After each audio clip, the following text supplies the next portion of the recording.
Hello students, मैं अमर सिंह, प्राध्यापक अर्थशास्त्र, आपका इस चैनल पर स्वागत करता हूं। लॉकडाउन के समय में इस चैनल का निर्माण मेरे द्वारा एक छोटी सी पहल है ताकि आपकी शिक्षा सुचारू रूप से जारी रखी जा सके। इस चैनल के माध्यम से अर्थशास्त्र जैसे कठिन विषय को आपको सरल अर्थों में समझाया जाएगा। फिर भी अगर इस पहल में कोई कमी रहती है तो आपके सुझाव अपेक्षित हैं। मैं यह उम्मीद करता हूं कि इस पहल का आपकी शिक्षा पर सकारात्मक प्रभाव रहेगा। इस चैनल को बनाने का उद्देश्य मैं और स्पष्ट करना चाहता हूं। इसमें आपको बोर्ड परीक्षाओं के जो 4 वर्षों के प्रश्न पत्र हैं उनके हिसाब से टॉपिक्स को समझाया जाएगा और उन टॉपिक्स को क्वेश्चन फॉर्म में करवाया जाएगा ताकि आप ये समझ सकें कि किस प्रकार क्वेश्चन आते हैं और उनको हमें किस प्रकार लिखना होता है। और ये जो भी आपको मैटर करवाया जाएगा वो टू द पॉइंट होगा ताकि आप उसको एज इट इज़ याद करके उसको अपने पेपर में लिख सकें और ज़्यादा से ज़्यादा मार्क्स ले सकें। हर लेक्चर का जो PDF है वो आप डिस्क्रिप्शन से डाउनलोड कर सकते हैं। इस नोट्स के माध्यम से जो आपका याद करने का जो मैटर है वो बहुत कम हो जाएगा और आप अपने सिलेबस को जल्दी ही समाप्त कर पाएंगे। अगर आपको ये वीडियोस अच्छी लगें तो आप इसको लाइक और सब्सक्राइब और शेयर ज़रूर करें। धन्यवाद। आज का जो हमारा अध्याय है वो है मांग का सिद्धांत। बहुत इम्पोर्टेंट अध्याय है। इस अध्याय से लगभग 6 से 10 नंबर तक का जो प्रश्न है वो एग्ज़ाम में हर साल पूछे जाते हैं। तो इस अध्याय को 9 हेडिंग्स में डिवाइड किया गया है। पहला है मांग की धारणा, दूसरा मांग तथा मांगी गई मात्रा में अंतर, तीसरा मांग अनुसूची, चौथा मांग वक्र, पांचवा मांग फलन या मांग के निर्धारक तत्व, छठा मांग का नियम, सातवां मांग का नियम लागू होने के कारण, आठवां मांग के नियम के अपवाद और नौवां मांगी गई मात्रा में परिवर्तन तथा मांग में परिवर्तन। आज आपको इस अध्याय के पहले 5 हेडिंग्स को करवाया जाएगा। चैप्टर से हर साल 6 से 10 नंबर तक का जो क्वेश्चंस हैं वो पूछे जाते हैं। और बच्चे, क्योंकि जब हम एग्जाम वगैरह लेते हैं बच्चों के, तो बच्चे मांग, कीमत और पूर्ति इन तीनों में कहीं ना कहीं वो क्या करते हैं, मिक्स कर देते हैं इसको। तो जिससे कि हमारा जो जितना हमें स्कोर करना चाहिए हम उतना स्कोर नहीं कर पाते। तो आपको यहाँ पर टॉपिक वाइज क्वेश्चन के हिसाब से कि क्वेश्चन कैसे आते हैं और आपको कैसे वो एड्रेस करना है उसके हिसाब से करवाया जाएगा ताकि आप ज्यादा से ज्यादा अपने एग्जाम में स्कोर कर पाए। समझाया जाएगा आपको डिटेल में। इसके बाद मुझे नहीं लगता कि कोई आपकी डाउट्स रहेंगे। इसका जो PDF है वो आप डाउनलोड कर सकते हैं डिस्क्रिप्शन लिंक से और उसको ही एज इट इज आपको याद करना है क्योंकि ये टू द पॉइंट ही आपको करवाया जाएगा। तो सबसे पहला हमारा जो प्रश्न बनता है और ये 2 मार्कर है, मांग क्या है या अर्थशास्त्र में मांग शब्द का क्या अर्थ है। तो इसका मतलब क्या है कि आम बोलचाल की भाषा में और अर्थशास्त्र में मांग शब्द अलग अलग हो सकते हैं। जैसे अगर हम आम बोलचाल की भाषा में लें तो मांग मेरी मान लो किसी वस्तु के लिए इच्छा है तो उसको भी हम मांग कह सकते हैं। लेकिन अर्थशास्त्र में मांग शब्द के क्या अर्थ हैं वो हम यहाँ पर समझेंगे। तो सबसे पहले हमें इन जो शब्द हैं इनका प्रयोग जरूर करना है, अन्य बातें समान रहेंगे। अगर हम ये नहीं लिखेंगे तो हमारी जो डेफिनेशन है, परिभाषा है, वो सही नहीं होगी। ये मांग तभी, ये परिभाषा तभी फिट बैठेगी जब अन्य बातें समान रहेंगी। और अन्य बातें क्या है, कीमत के अलावा जो भी बातें हैं वो सारी क्या है, अन्य बातें हैं और वो आगे जाकर आपकी क्लियर हो जाएंगी। तो अन्य बातें समान रहने पर मांग वस्तु की उन मात्राओं, अभी एक से ज्यादा मात्राएं हैं, ये मात्रा नहीं है, मात्राओं को दर्शाती है या संबोधित करती है जो उपभोक्ता निश्चित समय में, अब ये जो इसकी मांग है ये अनिश्चित काल के लिए नहीं है, ये बदल भी सकती है, समय के अनुसार ये बदल भी सकती है। तो हम सिर्फ एक निश्चित समय में उसको पढ़ रहे हैं, उसका अध्ययन कर रहे हैं, में विभिन्न संभव कीमतों पर, विभिन्न संभव कीमतों पर अब हम कोई बहुत ऐसी असंभव कीमतें उसकी नहीं लेंगे जो संभव ही ना हो। विभिन्न, और कीमतें क्या है? विभिन्न संभव कीमतों पर खरीदने के लिए इच्छुक, योग्य तथा तैयार है। अब यहाँ पर 3 शब्द हैं, इच्छुक, योग्य और तैयार। अब इससे हम समझेंगे कि किस प्रकार से एक आम बोलचाल की भाषा में जो मांग शब्द का अर्थ है और अर्थशास्त्र में जो मांग शब्द का अर्थ है उसमें क्या अंतर है। मान लेते हैं हम 3 दोस्त हैं, उनमें से तीनों दोस्त बोले कि भाई हमारी तो एक हेलीकॉप्टर खरीदने की इच्छा है, तीनों दोस्तों में। अब उन तीनों दोस्तों में से वो अपनी मेहनत शुरू करते हैं, और तीनों दोस्त जब मेहनत शुरू करते हैं तो उनमें से जो 2 दोस्त हैं वो उतना पैसा कमा लेते हैं जिससे कि वो एक हेलीकॉप्टर खरीद सके। तो क्योंकि इच्छाएं तो हमारी कुछ भी हो सकती हैं। अब उन 2 दोस्तों में से एक का मूड बदल गया, वो बोला भाई मुझे तो हेलीकॉप्टर नहीं, मैं तो अब कोई दूसरा, जैसे कि कोई किश्ती, ताकि मैं उसमें अपना समंदर में अपनी किश्ती लेकर वहां पर आराम से छुट्टियां बिता सकूं, मैं तो वो खरीदना चाहता हूं। हेलीकॉप्टर खरीदने की मेरी अब कोई भी प्रायोरिटी नहीं है। तो अब क्या हुआ, उन 2 दोस्तों में से जो योग्य हो चुके थे, क्योंकि उन्होंने वो पैसा कमा लिया था तो वो योग्य थे, लेकिन उनमें से एक ने वो अपनी इच्छा त्याग दी। अब जो तीसरा दोस्त है उसके पास पैसा भी आ चुका था और उसने वो हेलीकॉप्टर खरीद भी लिया, तो यानी कि वो क्या था? तैयार था। तो इसकी जो तीसरा दोस्त है उसी की हेलीकॉप्टर के लिए मांग मानी जाएगी। जिसके पास पैसा नहीं है उसकी सिर्फ वो इच्छा ही रहेगी। और हम हर रोज बहुत सी इच्छाएं अपने मन में पैदा करते हैं, होती रहती हैं कि हमें ये बड़ा घर चाहिए, हमें बड़ी गाड़ी चाहिए। कई बच्चे आजकल ये इस तरीके के चूड़ीदार, क्या ओडी के सपने देखते हैं, कोई आईफोन या आईफोन का आइकन जो एप्पल। तो इस प्रकार से वो इच्छाएं हैं। अब उसमें से जो बच्चे मेहनत करेंगे और वो उतना पैसा कमा पाएंगे और फिर उसको वो खरीद लेते हैं, तो वो उनकी मांग मानी जाएगी। जब हम सिर्फ सोच रहे हैं तो वहां तक हम सिर्फ इच्छा तक ही अपने आप को सीमित किए हुए हैं। तो इसका मतलब हमें सबको क्या करनी चाहिए? अपनी इच्छाओं को पूरा करने के लिए योग्य बनना चाहिए और फिर उसको हमें खरीद लेना चाहिए, ताकि हम अपनी वो उसको इच्छा को पूरी कर सके, अपनी मांग को पूरा कर सके। तो होपफुली मेरे ख्याल से ये बात क्लियर हो गई होगी इन तीनों शब्दों में अंतर क्या है। दूसरा प्रश्न हमारा जो है, किसी वस्तु की मांग तथा मांगी गई मात्रा के बीच में अंतर स्पष्ट करें। तो ये एक इंपॉर्टेंट कंसेप्ट है, क्योंकि अगले जो कुछ कंसेप्ट वो आएंगी, धारणाएं आएंगी, उनको समझने में इसका बहुत महत्व है।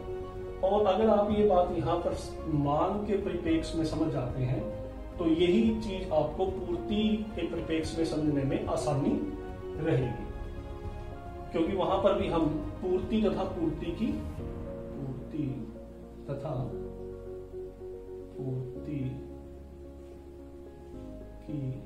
मात्रा, इसमें वहां पर हम अंतर करेंगे। तो ये अगर यहाँ पे समझ में आएगा तो पूर्ति वाले चैप्टर में भी आसानी हो जाएगी। तो मांग क्या है? मांग हमने इसी डेफिनेशन को यहाँ पे प्रयोग किया है ताकि आपको अलग अलग डेफिनेशंस ना पढ़नी पड़े, क्योंकि जो शब्द हैं अगर हम उनको बार बार पढ़ेंगे तो वो हमारे कंठस्थ हो जाएंगे और एग्जाम में वो एज इट इज वहां पर उतर पाएंगे।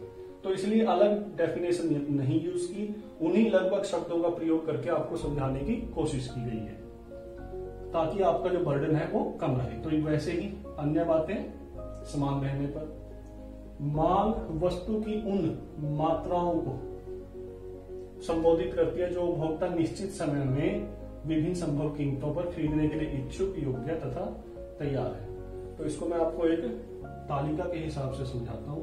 कीमत, मात्रा। आपके लिए एक बहुत सिंपल तालिका बनाई गई है, क्योंकि कई बार वो प्रश्न पूछ लेता है कि तालिका तथा चित्र के हिसाब से मांग के नियम की व्याख्या कीजिए। तो हमारे पास एक ऐसी तालिका रहनी चाहिए आसान, जिसको हम आसानी से बना सकें। तो कीमत क्या है? 1, 2, 3 और 4।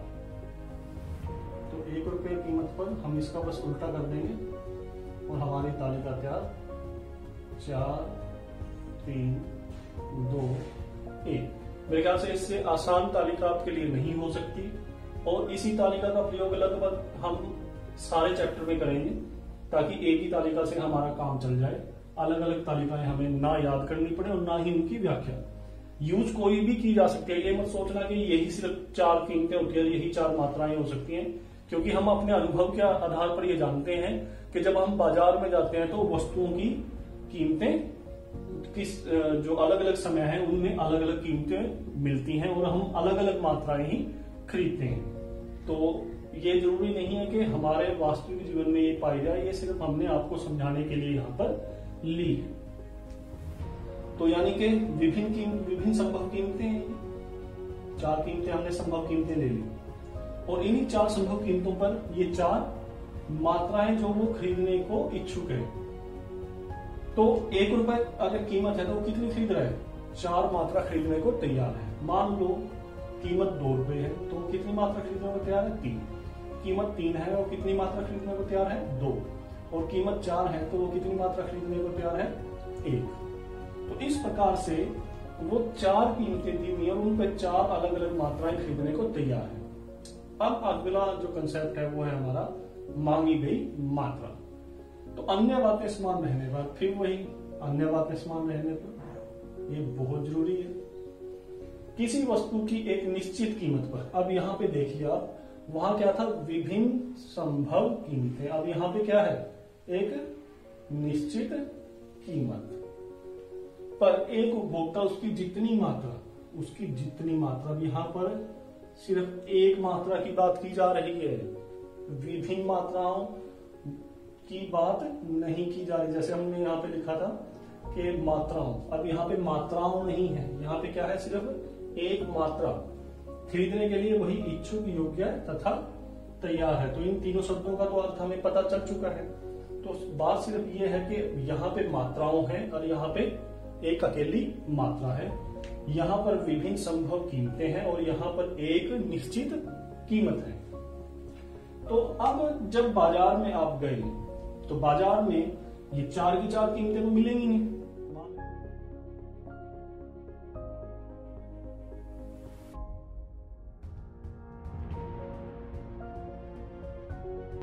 इन चारों कीमतों में से हमें कोई एक ही कीमत मिलेगी। जब हम बाजार में जाएंगे और हमें जो कीमत मिलेगी उस पर जो हम मात्रा खरीद लेंगे वो हमारी क्या होगी? मांगी गई मात्रा। ये नीचे तालिका दिखाई नहीं दे रही थी, इसलिए इसको ऊपर लगाया गया। आप इसको ऊपर देखकर समझ सकते। तो हमने कितने पीस खरीद लिए? 3। तो अब बाजार में कोई एक कीमत है, ये सभी कीमतें नहीं मिलेगी। आप दुकानदार पर जाओगे तो वो ये नहीं कहेगा कि सेब की कीमत है, मान लेते हैं सेब की कीमत 1 रुपए भी है जी, 2 रुपए भी है, 3 रुपए भी है, 4 रुपए भी है। तो सेब की तो एक ही कीमत मिलेगी। क्वालिटी की अलग अलग हो सकती है, वो ठीक है, लेकिन एक क्वालिटी की तो एक ही कीमत मिलेगी। तो उस एक क्वालिटी की कीमत जितनी भी है, उस कीमत पर जो हम उसकी मात्रा खरीदते हैं वो क्या है? उसकी मांगी गई मात्रा की मैंने मांग ली, मैंने वो खरीद ली, मैंने वो ले ली। तो इस मांग और मांगी गई मात्रा में ये अंतर है कि ये सभी जो संभव कीमतें हैं उस पर वो कितनी खरीदने को इच्छुक, योग्य तथा तैयार है, वो है उसकी मांग। और उनमें से जब वो बाजार गया और उसमें जो उसको कीमत मिली, उस कीमत पर जो वो वास्तव में खरीद लेता है वो है मांगी गई मात्रा। जैसे इस केस में 2 रुपए कीमत पर वो 3 सेब खरीद लेता है, या 3 रुपए कीमत पर वो 2 सेब खरीद लेता है। अब यहाँ पर ध्यान देने वाली बात यह है कि पहले कीमत का प्रभाव किस पर देखा जाता है? मांग पर। कई बार बच्चे उल्ट लिख देते हैं, वो मांग में परिवर्तन कर देते हैं और उसके कारण कीमत में परिवर्तन दिखाने की कोशिश करते हैं, या वो मांग और पूर्ति को आपस में जोड़ देते हैं। तो ये भी गलत है। जब मांग शब्द का प्रयोग किया जा रहा है तो वहां पूर्ति शब्द का प्रयोग नहीं करेंगे, क्योंकि वो बिना बात की कंफ्यूजन क्रिएट करेगा। और कीमत का जो प्रभाव है वो हम मांग पर देखेंगे, ना कि मांग का प्रभाव कीमत पर। तो ये बात बहुत जरूरी है। कई बार बच्चे इसी डेफिनेशन में गलत कर देते हैं कि वस्तु की जो कीमत है वो मात्राओं पे निर्भर करती है, जैसे जैसे मात्राएं बढ़ेंगी उस वस्तु की कीमत भी बढ़ जाएगी, तो उस हिसाब से तो उनके बीच में धनात्मक संबंध हो गया। लेकिन अगर हम अपनी तालिका में देखें तो यहाँ पे कौन सा संबंध है? ऋणात्मक। कौन सा संबंध है?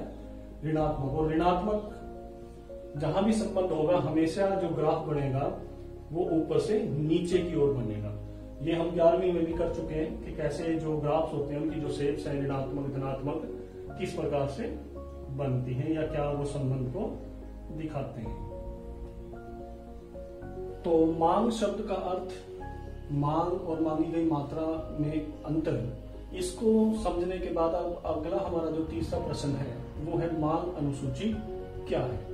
तो मांग अनुसूची वह तालिका है, तो एक तालिका है जो अन्य बातें समान रहने पर, फिर वही शब्द का प्रयोग, क्योंकि अगर अन्य बातें समान नहीं होंगी तो ये मांग अनुसूची उस संबंध को नहीं दर्शाएगी जिस संबंध को ये दर्शाती है।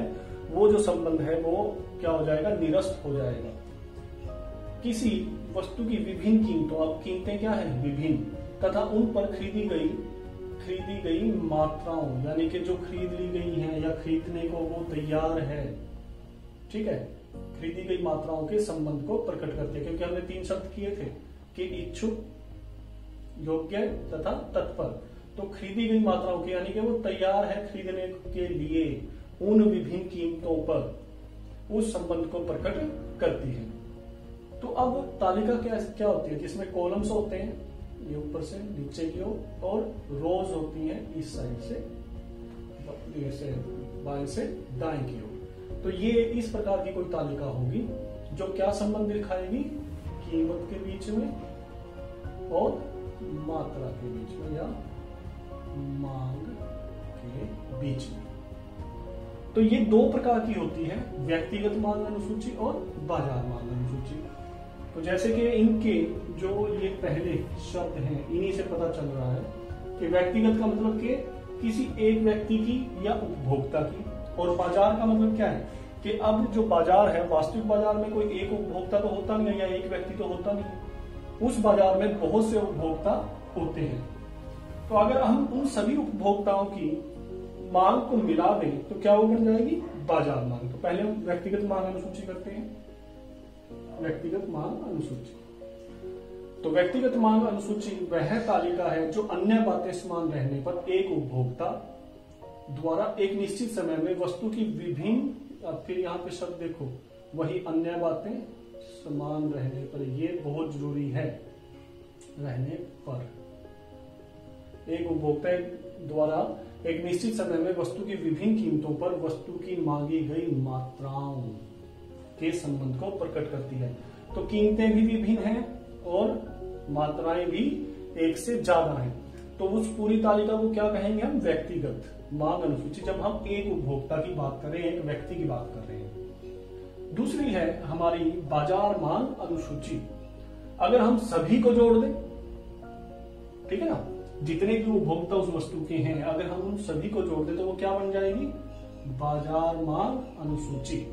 तो वह तालिका है जो अन्य बातें, अब फिर वही अन्य बातें समान रहने पर, ये आपको कंठस्थ कर लेना है, अन्य बातें समान रहने पर, जब भी हम मांग की बात करेंगे और जब भी हम आगे जाकर पूर्ति की बात करेंगे। यानी कि जो आपको शुरू में बताया गया था कि कौन सी विज्ञान है, एक होती है प्राकृतिक विज्ञान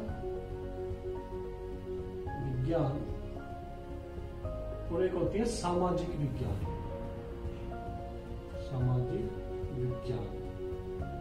तो जो अर्थशास्त्र है या इससे संबंधित जो दूसरे भी विषय हैं वो कौन सी विज्ञान में आते हैं? सामाजिक विज्ञान में। प्राकृतिक विज्ञान में कौन से वो आते हैं सब्जेक्ट्स? जैसे कि मैथ्स, फिजिक्स, केमिस्ट्री। तो इनके जो नियम होते हैं वो सार्वभौमिक होते हैं, उन पर समय और जो स्थान है उसका प्रभाव नहीं पड़ता। लेकिन सामाजिक विज्ञान के जो नियम होते हैं वो सार्वभौमिक नहीं होते, उन पर समय और स्थान का प्रभाव पड़ता है। मान लो अर्थशास्त्र का कोई एक जो नियम है वो आज लागू हो रहा है, क्या पता वो थोड़े समय के बाद लागू ना हो, क्योंकि उस समय अन्य बातें क्या पता उस समय चेंज हो चुकी है। तो इसलिए ये सामाजिक विज्ञान है, तो हमें बार बार इस शब्द का प्रयोग करना पड़ रहा है कि अन्य बातें समान रहने पर, यानी कि ये शर्तिया है। ये क्या है? शर्त है। अगर वो शर्त पूरी होगी तभी ये नियम या ये जो अर्थ है वो पूर्ण रूप से फिट बैठेंगे, नहीं तो ये लागू नहीं होंगे। सभी उपभोक्ताओं द्वारा वस्तु की विभिन्न कीमतों पर वस्तु की मांगी गई मात्राओं के संबंध को प्रकट करते हैं। अब यहाँ पर कितने हैं?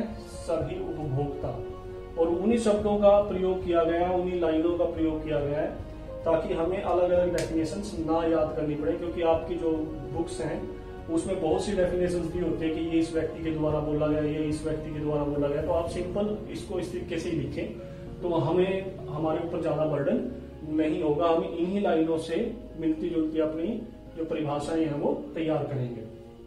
तो अब मैं आपको यहाँ पे एक उदाहरण के द्वारा समझाता हूँ। एज मांग अनुसूची, यानी उपभोक्ता क्या है? उसका नाम ए है, हमने ए नाम दे दिया, उसको मान लिया। तो उस ए उपभोक्ता की जो मांग अनुसूची है वो क्या है? कीमत तथा मात्रा के बीच में संबंध को प्रकट कर रही है। जैसे कि 1 रुपए कीमत पर ये किसी वस्तु की 4 मात्रा खरीदने को तैयार है। अब वो मात्रा किसी भी उसमें होती है, क्वांटिटी में हो सकती है, जैसे कि मान लो किलो में भी हो सकती है, किलो, या वो ग्राम में भी हो सकती है, या वो पीस वाइज भी हो सकती है, तो वो कुछ भी हो सकती है। 2 रुपए अगर कीमत है तो वो 3 मात्रा, 3 रुपए कीमत है तो 2, और 4 रुपए कीमत है तो 1। यानी कि ये पूरी की पूरी तालिका क्या है? उसकी मांग अनुसूची। तो वो इन संभव कीमतों में, तब ये है क्या? मान लो एक उपभोक्ता से पूछा जाए भाई 1 रुपए कीमत है, कितनी खरीदेगा? तो वो क्या कहेगा जी? 4 खरीद लूंगा। 2 रुपए कीमत है तो बोला जी 3, 3 रुपए कीमत है तो बोला जी 2 खरीद लूंगा, और 4 रुपए कीमत है तो बोला जी 1 खरीद लूंगा। तो ये तो उसने अपनी वो बताई है, प्रेफरेंसेस बताई है, रुचि बताई है, अपनी प्रायोरिटीज बताई है। ठीक है भाई, इतनी इतनी कीमत पर मैं इतनी खरीदने को तैयार हूं, योग्य हूं। लेकिन जैसे कि मैंने आपको बताया था, मांगी गई मात्रा, जब वो बाजार में जाएगा तो इनमें से कोई एक ही कीमत मिलेगी उसको, चाहे वो 2 रुपए होगी, चाहे वो 3 रुपए होगी, और उस कीमत पर वो जितनी मात्रा खरीदेगा वो उसकी क्या होगी? मांगी गई मात्रा। ऐसे ही बी की बीज मांग अनुसूची, तो कीमत 1 है तो मात्रा 5, कीमत 2 है तो मात्रा 4, कीमत 3 है तो मात्रा 3, और कीमत 4 है तो मात्रा 2। तो क्या ऋणात्मक संबंध को दर्शा रही है ना? जैसे जैसे कीमत बढ़ रही है तो जो मांग है वो घट रही है। तो पहले किस में परिवर्तन आ रहा है? कीमत में, और बाद में हम किस में दिखा रहे हैं? मात्रा में। ठीक है, ये उल्टा मत करना, क्योंकि उल्टा करते ही इसका जो मीनिंग है वो बिल्कुल चेंज हो जाएगा। तो बी की 1 रुपए पे, और ये उसकी बी की हो गई। उसके बाद जब हम, क्योंकि बाजार में 2 से भी ज्यादा उपभोक्ता होते हैं, ऐसा नहीं है कि सिर्फ 2 ही, हमने 2 का उदाहरण लिया तो सिर्फ 2 ही उपभोक्ता हैं, लेकिन हम इस सारे कंसेप्ट को आसान बनाने के लिए ये मान लेते हैं कि बाजार में सिर्फ 2 ही उपभोक्ता हैं। तो अब हम अगर इन दोनों उपभोक्ताओं की मांग को मिला दें, जैसे कि हमने यहाँ पे बाजार मांग अनुसूची बनाई, तो यहाँ पर 1 रुपए कीमत पर ए की कितनी है? 4, बी की कितनी है? 5, तो दोनों को मिला दें कितना बन गया? 9। 2 रुपए कीमत पर 3, 4, कितना बन गया? 7। 3 रुपए कीमत पर 2, 3, 5, 4 रुपए कीमत पर 1, 2, और ये दोनों मिलकर कितना हो गया? 3। तो इस प्रकार से हम बाजार मांग अनुसूची को निकाल लेते हैं, और ये हमारी दोनों उपभोक्ताओं की मांग आ गई। तो ये हो गया हमारा मांग अनुसूची से संबंधित प्रश्न। अगर इस पर प्रश्न आएगा तो इस पे डेफिनेशंस आएंगी कि मांग अनुसूची क्या है, तो हमें सिर्फ यहां तक बताना है। ज्यादा से ज्यादा हम सिर्फ ये बता सकते हैं कि ये 2 प्रकार की होती है, नहीं तो कोई इसकी जरूरत भी नहीं है, क्योंकि 2 नंबर में सिर्फ इतनी डेफिनेशन लिखने से काम चल जाएगा। लेकिन अगर वो अलग से पूछ ले कि व्यक्तिगत मांग अनुसूची क्या है 2 मार्कर में, तो सिर्फ हम इतनी लिखेंगे। अगर बाजार मांग अनुसूची पूछ ले तो हम इतनी लिखेंगे। तो ये सारा प्रश्न छोटे उसमें 4 नंबर में आने की संभावना बहुत कम है। ये सिर्फ आपकी 2 मार्कर ही पूछा जा सकता है। तो उसमें अगर सिर्फ मांग अनुसूची पूछता है तो यहां तक, व्यक्तिगत मांग अनुसूची सिर्फ ये, और बाजार मांग अनुसूची सिर्फ ये। तो इसकी जो आपको पीडीएफ मैंने दिया है उसमें ये अनुसूचियां मैंने बनाकर नहीं दी, क्योंकि ये आपको लिखने की आवश्यकता नहीं है, इस पर बड़ा प्रश्न आने की कोई संभावना नहीं है। ये आपको समझाने के लिए मैंने तालिकाएं बनाई है। तो इससे अगला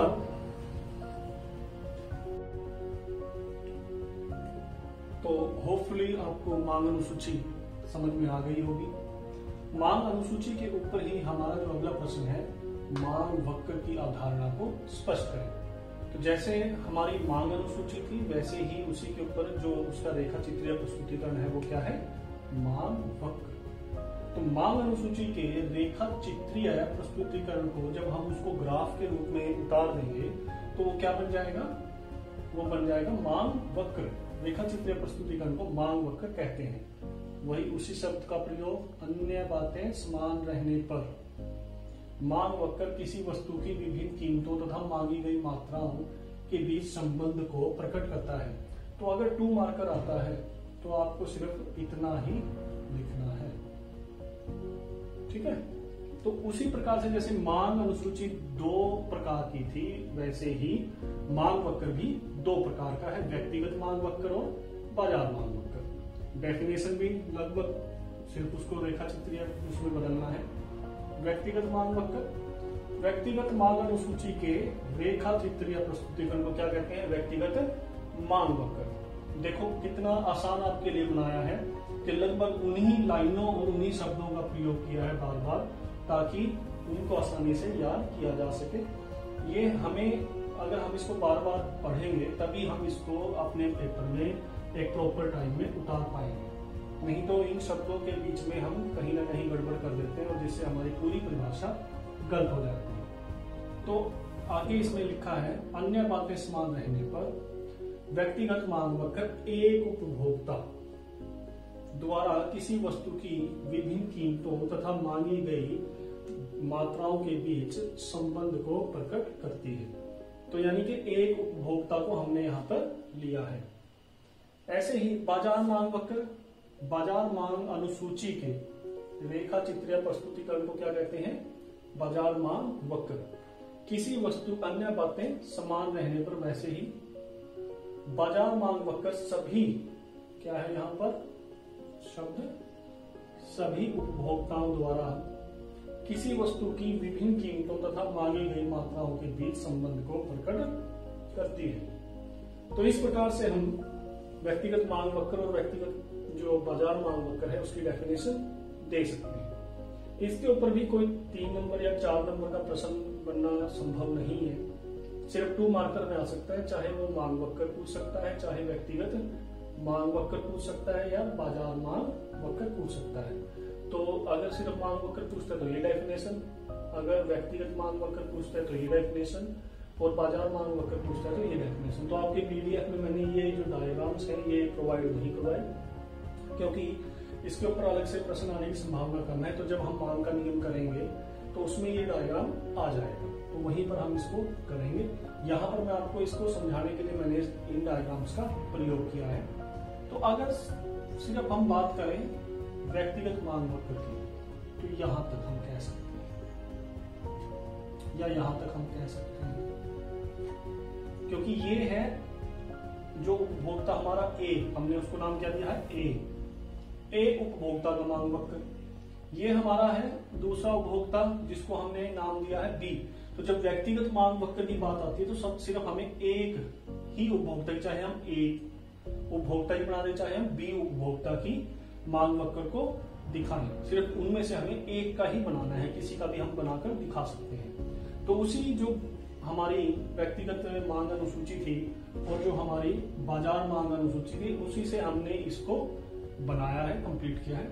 तो यहाँ पर एक्स एक्सिस पर जो एक्स अक्ष है उस पर क्या लेना है, मात्रा, या इंग्लिश में इसको लिखते हैं क्वांटिटी। वाई पर क्या लेना है, कीमत, या इंग्लिश में इसको लिखते हैं प्राइस। तो अगर आप इंग्लिश में इसको याद कर लें तो बेहतर होगा, थोड़ी थोड़ी इंग्लिश हमारे उसमें जीवन में भी आ जाएगी। और अगर कोई बिल्कुल कहता है कि मुझे तो एलर्जी है इंग्लिश से, तो वो हिंदी में भी इसको लिख सकता है। ठीक है, मेरे ख्याल से आजकल ये बहुत ज्यादा डिफिकल्ट वर्ड्स नहीं बचे हैं। क्वांटिटी, प्राइस, इसको आप आसानी से याद कर सकते हैं। दूसरा,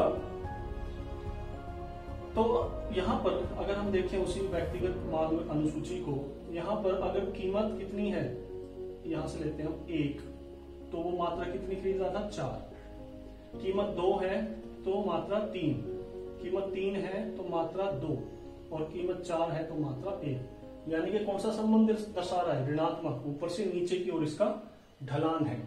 तो इसको हम जब कोई वक्र बनता है तो वक्र दो अक्षों के मेल से बनता है। जैसे कि 1 रुपए कीमत पर ये एक मेल बना, एक लाइन इधर से आई, एक लाइन x की तरफ से गई, तो यहां पर एक बिंदु आ गया। ऐसे ही 2 रुपए कीमत पर एक लाइन हमने इधर से लगाई और एक तरफ हमने x से लगाई, तो जहां पर वो दोनों लाइनें मिलेंगी आपस में, एक बिंदु वहां पे बन गया। ऐसे ही 3 रुपए जब कीमत है तो एक लाइन हमने y की तरफ से लगाई और एक लाइन हमने x की तरफ से लगाई, जो 2 रुपए मात्रा है, तो वहां पर वो दोनों मिलकर एक ये बिंदु बनाते हैं। ऐसे ही 4 रुपए कीमत पर, तो ये 4 बिंदु हमारे पास आ गए। अगर इससे ज्यादा हमारे पास कीमतें और मात्राएं होती तो इससे ज्यादा बिंदु आ जाते, तो वो कोई नहीं है, क्योंकि इनके बीच में भी कोई बिंदु आ सकता है। ये कोई प्रीफिक्स्ड चीजें नहीं है कि सिर्फ 4 ही कीमतें होंगी और 4 ही मात्राएं। ये तो हम अपने डायग्राम्स को आसान बनाने के लिए सिर्फ कम कीमतें और कम मात्राएं लेते हैं। तो ऐसे ही हमने जो बी उपभोक्ता है उसके मांग वक्र को ड्रॉ कर लिया। 1 पर 5, 2 पर 4, 3 पर 3 और 4 पर 2, और इन दोनों को जोड़ के हमने क्या बना लिया? बाजार मांग वक्र।